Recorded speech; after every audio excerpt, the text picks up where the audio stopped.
Olá, tudo bem? Eu quero falar com você sobre os livros inspirados e os livros apócrifos.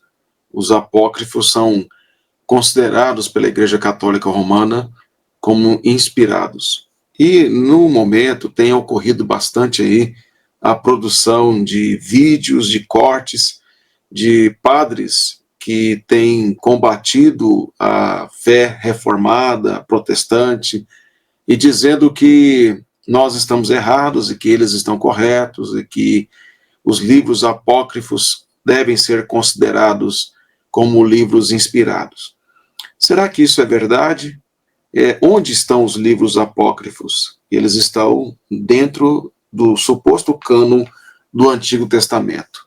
Ou seja, eles foram adicionados ao que nós consideramos como sendo inspirados, que é o Antigo Testamento. Não estão no Novo Testamento, caso você não saiba. E a questão é se esses livros, chamados apócrifos, eles são de fato inspirados ou não. É isso que eu quero tratar com você um pouco nesse vídeo, para nós conversarmos a respeito desse aspecto. Será que nós temos base bíblica para dizer que os apócrifos não são inspirados? Ou os católicos romanos estão corretos em dizer que eles são inspirados e que nós devemos tê-los como autoridade divina para a nossa vida e para a nossa teologia? É sobre esse e outros aspectos que eu quero tratar nesse vídeo. O primeiro ponto que nós precisamos entender é o testemunho que a própria Escritura dá a respeito da sua inspiração. E quais são as bases para que os livros do Antigo Testamento fossem considerados inspirados e do Novo Testamento. Eu não vou entrar em muitos detalhes para que o vídeo não fique longo, mas eu quero apresentar alguns elementos que entendo serem mais importantes para clarear o nosso entendimento. Quando olhamos para o Antigo Testamento, nós temos aí o Pentateuco, que foi escrito por Moisés. Em Deuteronômio capítulo 18, lá o Senhor diz que, no verso 15, que ele vai suscitar um profeta no meio do povo de Israel, que fosse semelhante ao próprio Moisés.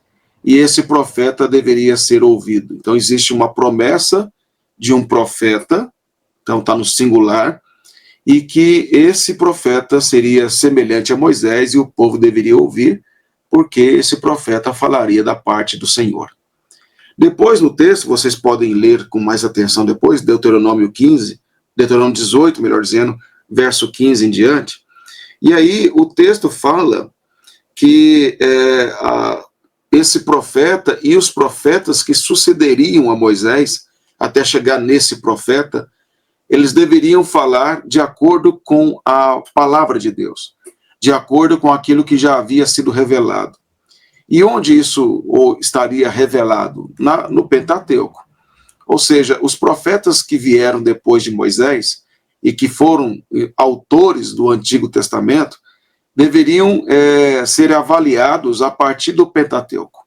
O Pentateuco seria a base para que esses profetas fossem avaliados. Caso eles pregassem alguma coisa, profetizassem alguma coisa que fosse contrária ao que já havia sido dado por Deus por meio de Moisés, ou que eles falassem alguma coisa que iria acontecer e não acontecesse, deveriam ser exterminados no meio do povo como falsos profetas.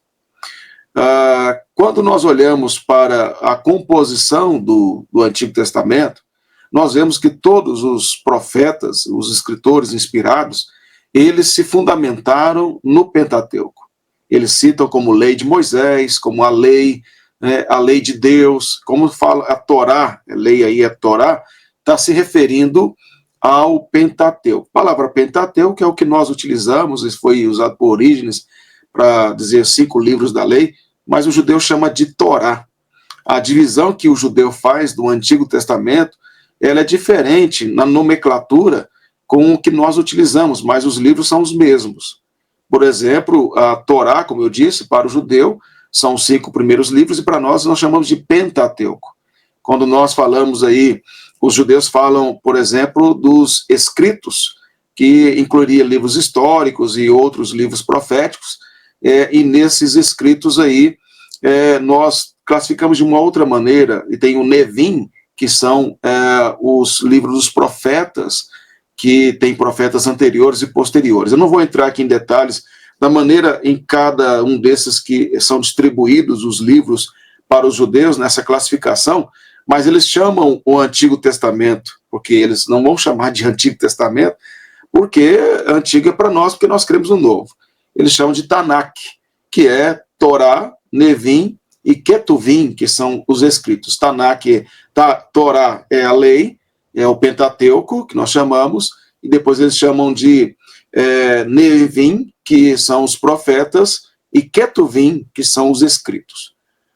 Nós classificamos aí como Pentateuco, livros históricos, poéticos, de sabedoria, e livros profetas maiores e menores. Mas o que eu quero dizer, o que é importante você saber, é que os livros são os mesmos, que os judeus sempre consideraram, desde o Antigo Testamento, como inspirados.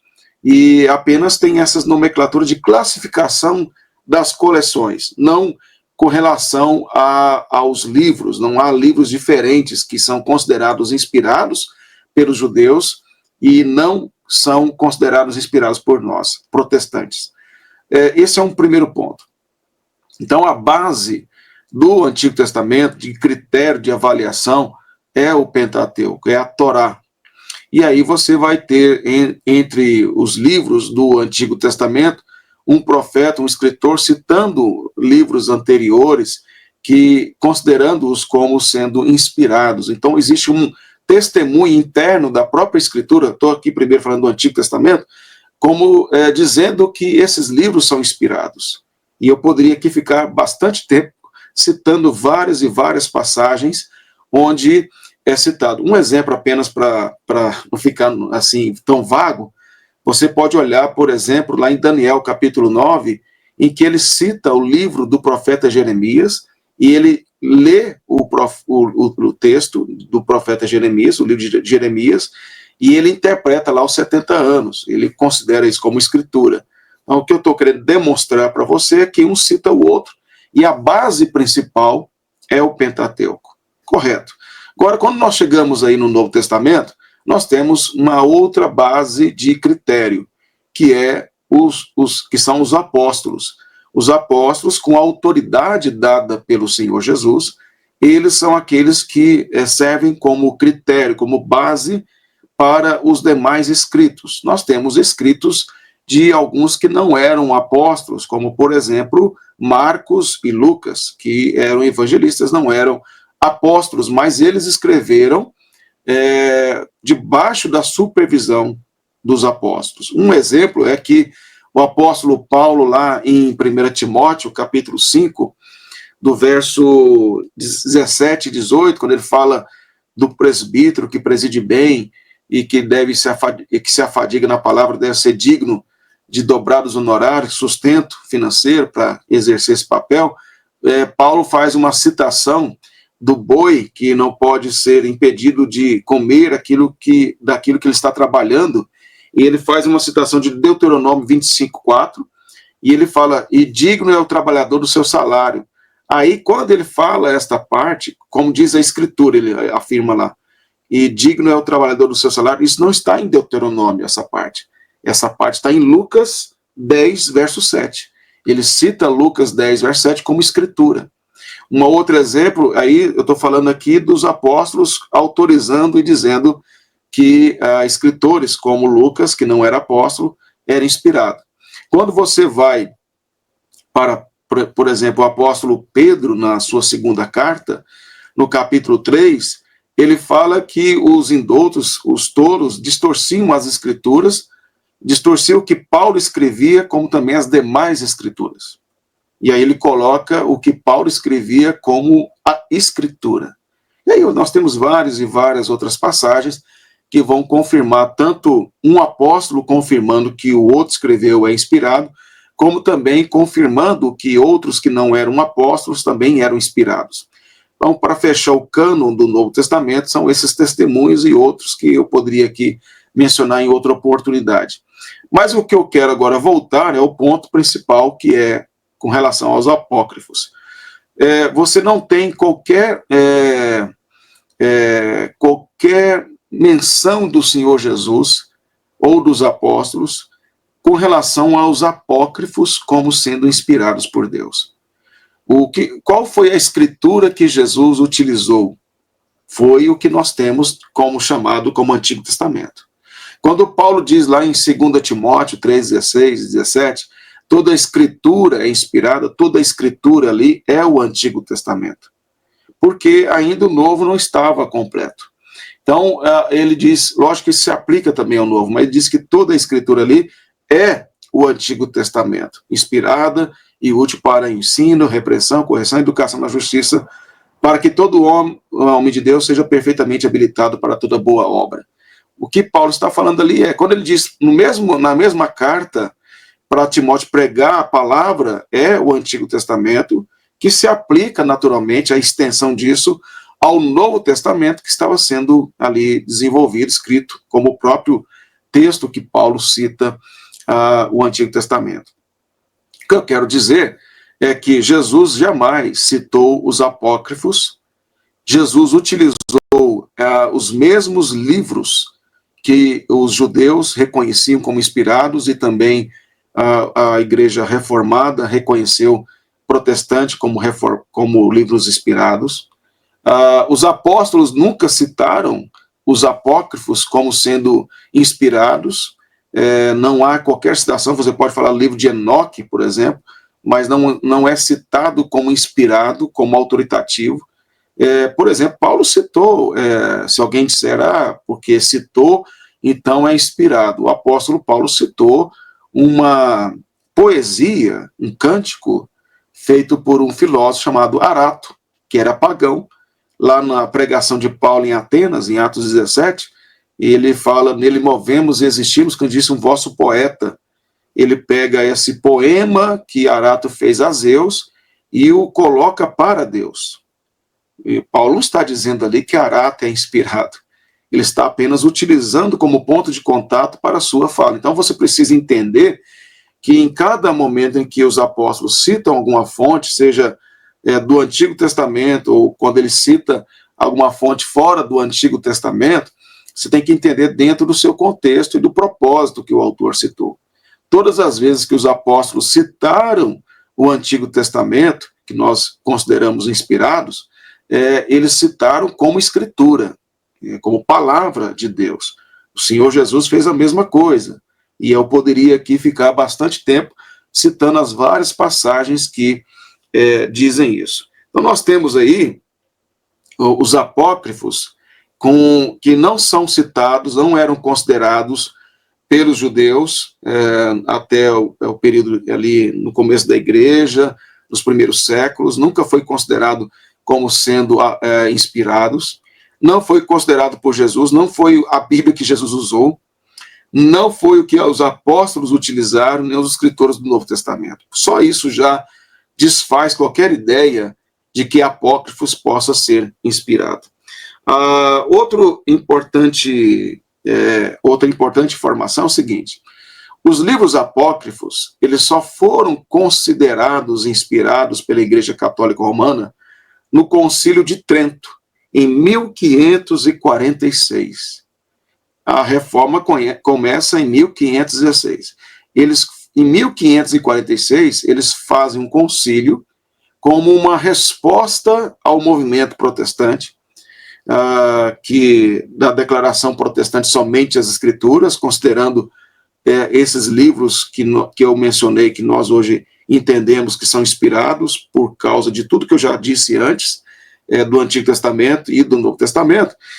Eles fizeram esse concílio de Trento e adicionaram ao Antigo Testamento os 7 livros que são chamados livros apócrifos, como sendo inspirados. Por que eles fizeram isso?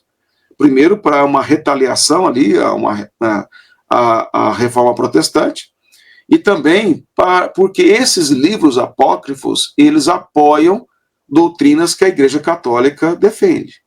Por exemplo, nos livros apócrifos que nós encontramos oração aos mortos, que nós não encontramos na Bíblia. Nos livros apócrifos que nós encontramos purgatório, doutrina do purgatório. É lá que se encontra a justificação pela fé e obras em conjunto a isso. É nos apócrifos que encontramos a crença de que a criação partiu de uma matéria pré-existente. Ou seja, nos apócrifos nós encontramos vários erros teológicos gravíssimos. Lembra que eu falei que o Antigo Testamento foi construído sobre a base do Pentateuco? E que em Deuteronômio 18, Deus fala que se tivesse algum escrito, um profeta que falasse algo contrário ao Antigo Testamento, ao Pentateuco, deveria ser rejeitado e exterminado do meio do povo. Você pode ler lá novamente o texto. Portanto, quando você olha ali os apócrifos, eles estão completamente contrários às doutrinas básicas ensinadas no Pentateuco e nos demais livros inspirados do Antigo Testamento. Não passa pelo crivo do Pentateuco. Outro aspecto importante, quando eu digo aqui que em 1546 é que no Concílio de Trento os livros apócrifos foram adicionados pela Igreja Católica como livros inspirados, mas eu preciso aqui dizer algo que veio antes disso. Jerônimo, no ano de 404 depois de Cristo ali, Jerônimo, ele fez ali a tradução para a Vulgata latina, né, traduzindo para o latim, o Antigo Testamento, e ele traduziu também os apócrifos. Só que, quando ele fez isso, ele nunca afirmou, Jerônimo, que esses livros apócrifos eram inspirados. Ele disse que eram livros da igreja. Só que os católicos romanos, os padres, alguns aí que eu já vi vídeos falando, de forma muito desonesta, colocam a informação de que foi nesse momento aí em que os livros foram considerados inspirados. Isso é mentira. Eles são considerados inspirados pela Igreja Católica em 1546. Até 1546, ou seja, mais de 1000 anos depois de Jerônimo, esses livros, durante mais de 1000 anos, esses livros não eram nem pela própria Igreja Católica considerados como inspirados. Mas em 1546 que eles são considerados como livros inspirados. Os livros apócrifos, além de erros doutrinários, teológicos, bem sérios, importantes, que ferem muito a fé cristã, eles também têm erros geográficos, arqueológicos ali, de citações de coisas, erros históricos e muitas falhas na sua composição. Qual que seria a finalidade, qual seria... Eu tenho esses livros aqui na minha biblioteca. Qual seria a finalidade ou funcionalidade desses livros para nós? Seria uma fonte histórica. Por exemplo, em um curso que eu dou sobre o Saltério, que são as coleções dos Salmos, os 5 livros dos Salmos, que nós chamamos de Saltério, eu menciono como que no período interbíblico, os judeus ortodoxos, eles lidavam com os salmos, eles produziram os salmos, e eu faço uma citação no meu material de Macabeus, no período dos Macabeus, que é um dos livros apócrifos, e que eles não produziram, naquele período ali interbíblico, eles não produziram novos salmos, mas eles utilizavam os salmos que nós temos no Saltério para os momentos ali que eles viviam de vitória, de tristeza e tal, e assim por diante. Então, eles servem como uma fonte histórica, não totalmente confiável, porque existem falhas no que diz respeito a alguns aspectos, porém, eles não podem ser descartados nesse propósito. E eles foram usados assim por muito tempo pela própria Igreja Católica. No entanto, para reafirmar as suas doutrinas contrárias às demais escrituras, não demais escrituras, uma falha minha aqui, contrária às escrituras, né, porque se eu colocar as demais escrituras, fica parecendo que apócrifos é escritura. Mas, contrário à escritura, eles então consideraram os apócrifos como sendo inspirados. É a única maneira que eles podem usar para dizer que existe algum fundamento para algumas das doutrinas que eles defendem. Fora isso, se você olhar a Escritura e ler, você não vai acreditar naquilo que eles defendem. Esta é uma das razões porque não incentivam você a ler as Escrituras. Porque se você ler as Escrituras, você vai conhecer a verdade e a verdade vai te libertar. E eu não estou aqui falando de denominação, de igreja, estou falando do Evangelho, da verdade, da palavra de Deus. E eu não tenho nenhuma dificuldade com os membros da igreja que eu pastoreio confrontem o que eu falo com a Escritura. Aliás, eu incentivo que eles façam isso, que olhem na Escritura, como os bereanos, se o que eu estou dizendo é verdade ou não, porque eu não tenho nenhuma crise quanto a isso. Se por acaso eu ensinar algo que não esteja correto, porque ninguém é inspirado na interpretação, eu vou procurar saber se eu estou certo ou não, e eu vou lá corrigir a minha fala e dizer, lá nesse ponto aí, eu me equivoquei quanto a essa interpretação, sem nenhum problema. Por quê? Porque para nós, protestantes reformados, a autoridade máxima é a Escritura, e não o pregador, não o pastor, ou não a igreja. Já para o catolicismo romano, a autoridade máxima é o Papa, é a tradição da igreja, é o que a igreja interpreta da Escritura. E você não pode questionar a iluminação que a igreja tem a respeito da interpretação. E aí fica muito fácil, né, para você aceitar como verdade tudo aquilo que a igreja ensina, que você não pode questionar. Isso não é diferente, sem entrar em outros aspectos, muito, de alguns líderes evangélicos que também fazem a mesma coisa. Você não pode discordar do pastor porque ele é ungido do Senhor, e se você discordar, você está tocando no ungido do Senhor. Então, tome cuidado, porque isso não é bíblico. Penso que o que eu coloquei aqui é o suficiente para levá-los a pensar sobre essa questão. Há vários outros aspectos que eu poderia expor aqui, mas resumidamente. A composição do Antigo Testamento, ela é confirmada pelo próprio Antigo Testamento e pelo Novo Testamento. Os judeus sempre reconheceram esses livros que nós temos como inspirados. O Senhor Jesus, que é a autoridade máxima, a revelação máxima de Deus, ele nunca usou esses livros apócrifos, ou que citou esses livros apócrifos. Ao contrário disso, ele fez com os livros que nós temos no Antigo Testamento. Aliás, ele cita tudo do Antigo Testamento que nós temos. Você vê em Lucas 24, ele fala no testemunho a respeito dele nas Escrituras, e ele começa por Moisés, ele passa pelos profetas e pelos salmos, é aquela divisão lá que eu falei que os judeus fazem, Torá, Ketuvim e Nevim. Os apóstolos, a mesma coisa, citaram o Antigo Testamento como nós temos, como inspirado, e nunca citaram os apócrifos como inspirados. Os pais da igreja, que vêm antes do catolicismo romano, porque é importante dizer isso, é outra mentira histórica, como se Pedro fosse o primeiro papa da igreja, sendo que a igreja católica só vai surgir aí séculos depois de Pedro.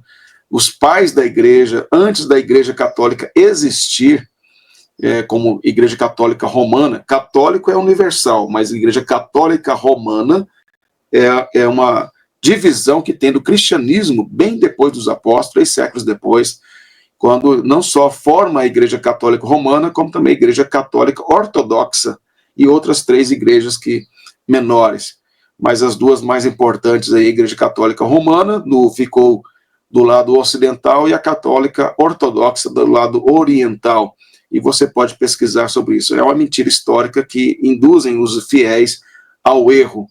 Os pais da igreja testemunharam a respeito desta formação do Antigo Testamento também. Então, você tem testemunho de Cristo, dos judeus, dos apóstolos, dos pais da igreja. E a igreja católica, só em 1546, vai dizer que esses livros são inspirados por motivações erradas, para poder combater a teologia protestante. É isso aí. Quem tem medo de colocar a Escritura como palavra final para tudo e deixar que as pessoas por si só possam confirmar ou não se o ensino é verdadeiro, são os falsos pregadores. Os verdadeiros pregadores não têm esse medo, porque têm convicção e sabem o que a Escritura ensina. E as verdades principais reveladas nas Escrituras, não há dúvida entre aqueles que estudam. As dúvidas são sobre questões menores, que podem ter uma interpretação ou outra, mas não afetam em nada a nossa fé. Sobre isso eu posso falar em outro momento. Mas eu espero que eu tenha contribuído, pelo menos, para que você entenda e consiga dar resposta à razão da sua fé. Também eu vejo assim que há um grande enfraquecimento na igreja evangélica e teológico, por conta de pastores que não estudam, e há alguns que têm chamado os católicos de irmãos, né? Eles não são irmãos em Cristo. Eles não creem em Jesus como o único Senhor e Salvador. Eles creem que Maria é a mediadora, advogada, e sobre Maria eu já fiz um outro vídeo, onde eu falo do nosso respeito a Maria, biblicamente, entendendo que ela foi uma mulher bem-aventurada, abençoada, por ter sido aquela que gerou, né, o Filho de Deus, o unigênito do Pai, no seu ventre ali, gerado pelo Espírito Santo. Mas nunca, e ela jamais aceitaria ser adorada. Mas já falei sobre isso. Só um detalhe, detalhe não, é o mais importante. Eu disse que o Pentateuco é a base do Antigo Testamento, os apóstolos é a base do Novo Testamento e critério para que os livros fossem aceitos. Mas o fundamento por trás de tudo isso é Cristo Jesus, aquele profeta prometido ali a Moisés e ao povo que viria, e ele é interpretado no Novo Testamento como sendo o próprio Cristo. A ele ouvi, lembra quando na transfiguração estava Moisés e Elias, né, um de cada lado ali, Jesus no meio, e o pai disse, quando os discípulos pensaram que tinha que fazer uma tenda para cada um, colocando Jesus no mesmo nível deles, o pai disse que esse é meu filho, a ele ouvi. O que o pai estava fazendo era citando o Deuteronômio, dizendo, é dele que eu falei. Esse Moisés e Elias, que representam o Antigo Testamento ali, apontam para ele. Em Hebreus 1 fala que o Senhor falou de muitas formas e maneiras aos pais pelos profetas e agora nos últimos tempos fala pelo Filho. O Senhor Jesus é o fundamento, é o clímax, o ponto mais alto de toda a revelação bíblica. Ele é a essência, ele é o centro de toda a Escritura. Então que Deus nos abençoe e que eu possa ter contribuído aí com você nessa questão, e eu espero que você possa ser provocado a partir desse vídeo a estudar com mais profundidade sobre o assunto, porque muitos são enganados por falsos pregadores. Que Deus assim nos ajude a continuarmos firmes na palavra dele. Amém.